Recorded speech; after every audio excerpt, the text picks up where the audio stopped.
र मैले आज यो कार्यक्रम कसरी सुरु गर्न चाहे भने मेरो बाल्यकालको अवस्था अलिकति सानो त्यसमा प्रकाश पार्न चाहन्छु। म मखनमा 2015 सालमा जन्मेको र म 5 जना दाजुभाइमा सबभन्दा कान्छो छु।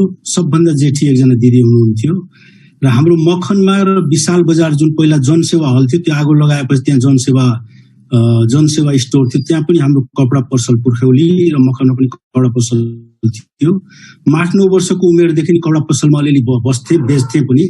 र यही क्रममा मैले यहाँ कुरा गर्नु पर्यो भने हामी दशैंको खर्च हामी बच्चादेखि एन्टरप्रेन्योर सिकेको हो। हामी कसरी सिक्यौं भन्दाखेरि दशैंमा हामीले खर्च चाहिन्थ्यो अनि हामी के गर्थ्यौं भने बुवाहरूसँग दाइहरूसँग हामीले तुल कपडाहरू रातो सेतो कपडा दशैंमा सबैले घर घरमा चाहिन्छ पूजालाई, हामी 20 मिटर 25 मिटर कपडा लिन्थ्यौं र टुक्रा टुक्रा ध्वजा बनाएर मखनको पशुपति टेम्पलमा बसेर हामी बेच्थ्यौं।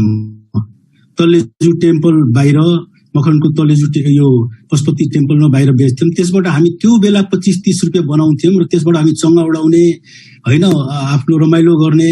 त्यो बेला अमृत भण्डार थियो, त्यहाँ चाहिँ फुरुमदाना र आलुदम नेपाल फेमस थियो सबै हैन। हाम्रो बिएल शर्माको कर्दै हाँस्नु भयो त्यहाँ हामी खान जान्थ्यौं हैन, त्यो पैसाले रमाइलो गर्थ्यौं। त्यसरी एन्टरप्रेन्योरशिप हामीले सिकेको 8-9 वर्षदेखि।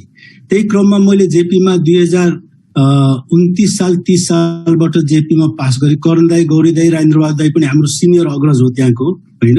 जेपी स्कुल फेमस थियो, उहाँहरू सायद 2015 सालमा पास गर्नुभएको थियो। म 2030 सालमा पास गरेको हो। त्यही एसएलसी पढ्दाखेरि म चाहिँ अलि स्पेलिङ कन्टेस्ट, क्विज कन्टेस्टमा भाग लिन्थेँ र मलाई अलिकति साह्रै देश विदेशको नलेजको अलिकति इन्ट्रेस्ट थियो। त्यस कारणले म बच्चादेखि नै अलिकति यस्तो कुरामा इन्ट्रेस्ट भएकोले अनि म त्यही क्रममा हाम्रो जेपी स्कुलमा इन्टरभलमा रामजी प्रसाद शर्मा सरहरूले के गर्नुहुन्थ्यो, यो ब्ल्याक बोर्ड चाहिँ क्यानभसको ब्ल्याक बोर्डमा लेखेर वर्ल्डमा के ह्यापनिङ भइरहेछ झुन्याउनुहुन्थ्यो। त्यसमा त्यो 2030 सालको सायद घटना हुनुपर्छ। आइसल्यान्डको राजधानी रेकजाविकमा बबी फिसर र बोरिस स्पास्कीको वर्ल्ड चेस च्याम्पियन भइरहेको थियो। बोरिस स्पास्की भनेको सिनियर एकदम 50 वर्ष बुढा र 16 वर्षको केटा ठिटो अमेरिकाको उनीहरूको त्यहाँ आइसल्यान्डको राजधानी रेकजाविकमा न्युट्रल भेन्यूमा भइरहेको। त्यो बेला युएसएसआर थियो, आज रसिया जस्तै त्यो बेला युएसएसआर थियो। अनि त्यहाँ हुँदाखेरि बबी फिसरले उसले हराएर वर्ल्ड चेस च्याम्पियन भयो। हामी एकदम खुसी थियौँ। त्यही बेला एउटा के नोटिस आयो भने त्यो बेला त हामीले यादै भएन, अहिले सेयर मार्केटमा लागेपछि त्यसलाई म रिलेट गर्छु। त्यो 29-30 सालमा एउटा घटना के भयो भने जापानमा अलिकति रिसेसन जस्तो भएकोले जापानिज गभर्नमेन्टले आफ्नो जनताले के अपिल गर्यो भने तिमीहरूसँग सेभिङ, हाउसवाइफ, स्टुडेन्ट, यो प्राइभेट गभर्नमेन्ट इम्प्लोइजहरूसँग अलिअलि पैसा भएको सेभिङ, जापानमा त सेभिङ गर्छन्, सेभिङ गर्नेहरूले अलिअलि देशको कन्ट्रीको कम्पनीहरूमा लगानी गर भनेपछि सबै जनताहरू त्यहाँ त लोयल हुन्छन् हैन, उनीहरू लगानी गरे। त्यो कम्पनीहरू आजको तपाईँको टोयोटा, मित्सुबिसी, यो मासुसिता भनेको नेसनल प्यानासोनिक कम्पनी हो जापानमा। त्यसरी सेयर मार्केट विकसित भएको हो 2029 साल 28 साल। उनले त त्योभन्दा अगाडि धेरै अगाडि हो, तर त्यो मलाई यो घटना याद छ। र यो कुरा चाहिँ हाम्रो स्कुलको भयो। त्यसपछि चाहिँ म शङ्करदेवमा 2033 साल 35 सालमा बिकम पढ्दै थिएँ। त्यही बेला मेरो 33 साल फर्स्ट सेमेस्टरमा आमा बित्नुभयो, थर्ड सेमेस्टरमा बुवा बित्नुभयो। अनि बित्दाखेरि म त्यो बेला केही काम गर्दिन थिएँ। मेरो दिदीले 13 दिनको दिनमा आफ्नो पर्स खोलेर उहाँले निकाल्दाखेरि 6000 रुपियाँ करिब मलाई दिनुभयो। प्रिसाइजली 5730 रुपियाँ दिनुभयो मलाई र भन्नुभयो तिमी केही काम गर, तिमी बिहान कलेज जान्छौ, दिनभरि केही काम गर्दैन भनेपछि त्यो पैसा मैले ब्लेसिङको रूपमा लिएर अनि मेरो बुवाहरूको सबै कपडा लाइन, मैले कपडा लाइन गरेँ भने त त्यहीमा म त्यो हुन्छु। मैले देश विदेश घुम्न मन थियो, त्यसलाई म अलिकति मोडिफाई गरेर गार्मेन्ट गरेँ, टुरिस्टको लाइनको गार्मेन्ट गरेँ। त्यो बेला झोसेमा 2-3वटा पसल थियो यो गार्मेन्ट लाइनको। अनि हाम्रो क्याम्प होटल मोरुतिर 1-2वटा पसल थियो र मखनमा मैले फर्स्ट टाइम खोलेको त्यो गार्मेन्ट पसल। थमेलमा पनि पसल थिएन। थमेल त फेमस भएको करण दाइको हाम्रो गेस्ट हाउस, त्यसमा भन्नै पर्दैन। तर मखनमा पसल खोलेपछि अनि म चाहिँ अलिअलि त्यो बेला मसँग पैसा पनि छैन, इन्भेस्टमेन्ट 5730 रुपियाँले के हुन्छ र। तर मैले चिने जानेको साथीहरूले मैले कपडा दिए हैन, बुवामाको साथीहरू चिन्नेहरूले उनीहरूले कपडा, बालाजु कपडा दिए। त्यसबाट मैले टुरिस्ट गार्मेन्ट बनाएर पसल राखेर फर्स्ट मेरो छोटे ड्रेस सब भनेर राखेँ। त्यो छोटे ड्रेस सबबाट अलिअलि राम्रो हुँदै गयो। कपडाहरू मैले बाहिर सिलाउँथेँ। त्यसरी गरेर त्यो अलिकति राम्रो हुँदै जाँदाखेरि म टेबलबाट पहिलो मेरो लाइफको 2टा सिलाइ मेसिन किने, कालो मेसिन। मलाई त्यो बेला संसार जिते जस्तो भएको थियो। त्यो मेसिनबाट मैले अरू राम्रो गर्दा गर्दा गर्दा गर्दा मेरो गार्मेन्ट फ्याक्ट्री चल्न थाल्यो, मेहनत भयो, अनि हुँदा हुँदा 600 मान्छे काम गर्न थाले म कहाँ हैन।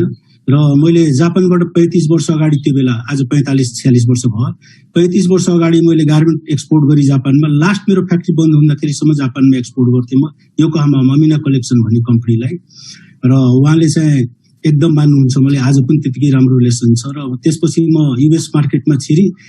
युएस मार्केटमा छिरेपछि हामी पछाडि फर्केर हेरेन, त्यहाँ चाहिँ हामीले नर्डस्ट्रम निस मार्केट, तिनीहरूले हामीले सप्लाई गर्न थाल्यो। 4 जना डिजाइनर हामी कहाँ थियो। हामी वर्ल्ड क्लासको वार्डरोब कलेक्सन भनेर हामी गार्मेन्ट्स बनाउँथ्यौँ र हाम्रो कम्पिटिसन पनि थिएन। हाम्रो क्वालिटीको गार्मेन्ट कति इन्डियामा पनि बनाउँदैनन्, त्यस्तो हामी गार्मेन्ट बनाउँथ्यौँ। 600 direct indirect computerise embroidery, hand machine embroidery गरेर 600 जति करिब मान्छे गर्थे। ठुलो लगानी भयो। मैले फ्याक्ट्री पनि बनाएँ, ठुलो 26,000 स्क्वायर फिटमा एउटा वर्ल्ड क्लासको फ्याक्ट्री बनाएँ। म दिवस सपना देख्न थालेँ कि म नेपालको एउटा राम्रो एक्सपोर्टर हुन्छु र क्वालिटी गार्मेन्ट्स भनेर। हामीले क्वान्टिटी, क्वालिटी र प्राइसको केही फरक थिएन। त्यही बेला के भने माओवादी र सुरु भएको थियो। माओवादी फ्याक्ट्रीमा पनि संविधान सभाको चुनाव जितेपछि उहाँहरू जितेर आउनु भयो। एउटा युनियन होइन, 2टा युनियन भयो। उहाँहरूको भित्र फुट भयो। प्रचण्ड ग्रुप, दाहाल ग्रुप, वैद्य ग्रुपहरू, यो बाबुराम ग्रुपहरू भयो। 3वटा युनियन भयो। मकाम पनि 2टा युनियन भयो। 2टा युनियन भएपछि उनीहरूको आपसमा झगडा हुन थाल्यो। मेरो फ्याक्ट्रीमा उनीहरूसँग मतलबै भएन। अनि त्यो राजनीतिक झगडाले गर्दा म दिन पर दिन डुब्दै गएँ। र म माथि के भने गार्मेन्ट आउने कन्टेनरमा, एक्सपोर्ट हुने गाडामा, त्यसरी गर्दा गर्दा कपडा थुप्रिन थाल्यो। माथि ऋण भयो। उता फ्याक्ट्री बनाएको थिएँ 26,000 स्क्वायर फिटमा, त्यहाँ पनि लोन्स एडभान्सहरू भयो। यतातिर यो युनियनहरूले अब त्यो बेला त 600 गार्मेन्ट फ्याक्ट्री बन्द भइसकेको थियो, 200 कार्पेट, 150 पस्मिना। यो कुराले गर्दाखेरि मलाई पनि थ्रेटेनिङ आयो, दुःख दिए तिनीहरूले। म चाहिँ 3 दिन, एकजना हाम्रो प्रदीप साक्य हुनुहुन्छ, पाटनको साथी हो, उहाँको ठैगाउँमा साउदर्न हाइटमा 3 दिनमा हामी बस्नु पर्यो। लाइफ थ्रेटेनिङ थियो।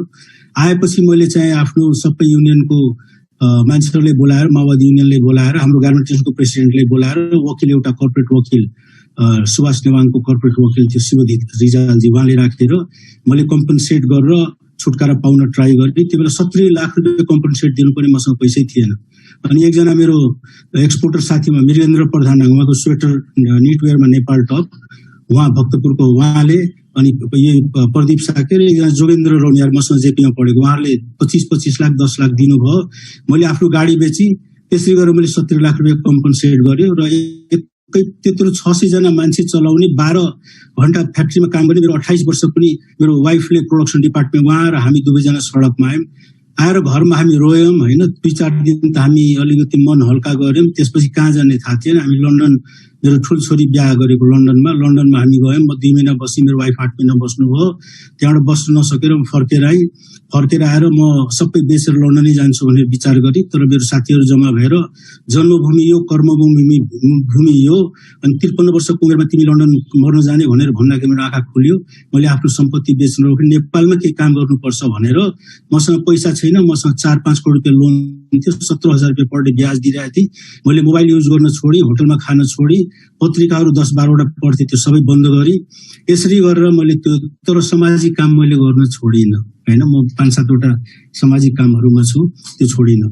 यसरी गरेर मैले बिताउँदाखेरि के गरौँ, यही क्रममा म चाहिँ यो दिउँसो वाक गरेर म इन्द्रचौक न्युरोड जान्थेँ। त्यहाँ रञ्जना हलमा कागदी सोडा खाँदै मैले सम्झना भयो, मेरो एकजना क्लासमेट प्रमोद खेतान त्यहाँ पन्ना पाउरोटी, सिप्ला सेक्युरिटिजमा सेयरको काम गर्छन् भनेर उसले भेट्न गएँ। त्यहाँ चिया कुकिज खान थालेँ। त्यहाँ चिया कुकिज खाने क्रममा 10-12 दिन भयो होइन। सेयर मार्केट चाहिँ त्यो बेला प्रचण्ड प्रधानमन्त्री हुनुहुन्थ्यो, बाबुराम भट्टराई अर्थमन्त्री, उहाँले जुवाको घर भनिदिएकोले 1175बाट घट्दा 350 मा आइसकेको थियो। शेयर बजारमा उठी बस रुवाबासी थियो, मार्जिनल कलहरू थियो, बैंकबाट फोन आउँथ्यो। त्यो अब लगानीकर्ताहरू पैसा नतिर्न सकेर मन उदास गरेर बस्थे, कसैको घरखेत गयो, कोही आत्महत्या गरे, कोही गायब भयो। त्यो बेला चाहिँ 8-10 दिन कुकी चिया खाइसकेपछि मलाई एकदम अप्ठ्यारो लाग्यो। अनि मैले जीवनको फर्स्ट सेकेन्डरी मार्केटमा मैले मोनिटर पनि हेर्न आउँदैन थियो, कसरी के गर्ने, कम्पनीको नाम पनि एभ्रिभेसन आउँदैन थियो। मैले 250 कि त सिद्धार्थ बैंकको सेयर मैले किने 250 मा, 250 त्यो पनि घटेर 230 मा आयो। यही क्रममा मैले अलि लगानी गर्दै गएँ र त्यही क्रममा 8 महिनापछि मेरो वाइफ गायत्री लन्डनबाट फर्केर आउनुभयो। हामी रुममा बसेर टिभी हेर्दै थियौँ। टिभीमा न्युज आयो सेयर मार्केट धराशायी भनेर, उहाँले भन्नुभयो ग्रेस चाहिँ उता लन्डन पढ्न जानेछ, उसको बिहाको पनि कुरा छ, हामीले लोन छ यताउता भनेर भन्नुभयो, अलिक चिन्तित हुनुभयो। अनि मैले भने हेर गायत्री, हामी चाहिँ 35 वर्ष गार्मेन्ट गर्यो, कसैको एक पैसा एक सुका पनि खाएको छैन, हाम्रो रेपुटेसन छ, राम्रो छ, आज पनि गार्मेन्टमा त्यतिकै मान्छन्। र हामी एउटा अन्टरप्रेन्योर हो, अब यत्रो 35 वर्ष काम गरेर रिटायर हुने टाइम हो, तर हामी फेरि केही गर्छौँ न त भनेर। अनि त्यसपछि चाहिँ मैले एउटा के वर्ड भने सेयर मार्केटमा एउटा समय आउँछ, सबैले मलाई चिन्नेछन्, म रिसर्च डेभलपमेन्ट यो बुझेर सबै गरेर राम्रो लगानी गर्छु, क्लिन लगानी गर्छु र एउटा क्लिन लगानीकर्ता भएर बस्छु भनेर त्यसपछि म स्टडी गर्न थालेँ। स्टडी गर्दा गर्दै 292 सम्म आइसकेँ थियो। मैले 50 लाख रुपियाँ त्यो पनि गुमाएँ, ऋणमा अझ डुबेँ म। एकदम गाह्रो भयो। उताको फ्याक्ट्री बेचेँ मैले, त्यो फ्याक्ट्री बेचेर मैले ऋण सिड तिरेँ, अरू पैसा मैले सेयरमा लगानी गरेँ। अनि पछि मैले फन्डामेन्टली स्टडी, त्यो बेला त कोही पनि यस्तो अनलाइनहरू थिएन। अनि त्यो बेला चाहिँ मैले यो अब हामी कम्प्युटरमा जिनियस पनि होइन, अब हामी त जिन्नेवारी काम गरेकोले बेसी कम्प्युटर चलाउन हुन्छ। अनि मैले कम्प्युटरबाट ब्यालेन्स सिट अपलोड गरेर कम्पिटेटिभ चार्ट बनाएर हेर्दाखेरि मेरो आँखा खुल्यो। त्यो बेला पी रेसियो 8, 7, 8, 9, 10 मा त तपाईँ फालाफाल सेयर थिए होइन, र इपिएस पनि राम्रो, सबै राम्रो, नेटवर्क पनि राम्रो। अनि मलाई के लाग्यो भने यही समय हो लगानी गर्ने भनेर। अनि त्यो बेला चाहिँ मैले के सम्झ्यो भन्दाखेरि हाम्रो यो लक्ष्मी मित्तलजी इन्डियाको हुनुहुन्छ, उहाँले चाहिँ यस्तै टाइममा लगानी गरेर स्टिल किङ हुनुभएको थियो। इन्डोनेसियामा, अफ्रिकामा सिक कन्ट्रीहरू गभर्मेन्टसँग किनेर लिजमा लिएर गर्नुभएको थियो र स्टिल किङ हुनुभएको थियो होइन। त्यस्तै तपाईँको यो हाम्रो एकजना इन्डियाको राकेश झुन्झुनवाला हुनुहुन्छ, 50,000 रुपियाँ लोन लिएर उहाँले लगानी गरेर आज $1 बिलियनर हो। उहाँको पनि मैले यो सबै कुरा हेर्दाखेरि मैले के लाग्ने, सेयर मार्केटमा लाग्नै पर्छ भनेर मैले आफ्नो घर पनि लोन गरेँ, उताको फ्याक्ट्रीहरू पनि यताउता जहाँबाट पैसा हुन्छ मैले सबै पैसा लगानी गरेँ। लगानी गर्दै गरेँ र म त्यो बेला चाहिँ सेयर मार्केटमा क्रास भएको भए केही भएको भए सडकमा आउँथ्यो होला, तर भगवानले साथ दियो र मेरो आफ्नो एउटा कन्फिडेन्ट र एउटा विचारले साथ दियो र मेरो आज पुँजी बजारको यात्रा त्यसपछि सुरु भएको हो। पुँजी बजारको यसरी यात्रा सुरु हुँदाखेरि के भन्छ, अब पुँजी बजारमा मैले के गरेँ भन्दाखेरि फन्डामेन्टली स्टडी गर्न धेरै सुरु गरेँ। त्यो बेला फन्डामेन्टली स्टडी गर्ने कोही पनि थिएन। म फन्डामेन्टली स्टडी गरेर चार्ट बनाएर मैले ब्रोकर कहाँ गएर साथीहरू लगानी, उनीहरूले बाँडिदिन्थे, पहिला उनीहरूले सेयर किनाउँथे, म किन्थेँ। यही क्रममा अलिअलि नाम चल्यो, राम्रो भयो। अनि मैले आर्टिकल पनि 2-4वटा लेखेँ र मैले के लाग्यो, पुँजी बजारमा विकास विस्तार गर्नुपर्छ, व्यवस्थित गर्नुपर्छ, लगानीकर्ताहरूको हकको लागि धेरै गर्नुपर्छ, लगानीकर्ताहरू शोषित छन् भनेर म यो मनमा राखी एकातिर म सेयरको काम गर्नुपर्छ, अर्कोतिर यो क्षेत्र विकास पनि गर्नुपर्छ भनेर म लागेँ। एक्लै अठोट गरेर लागेँ मैले।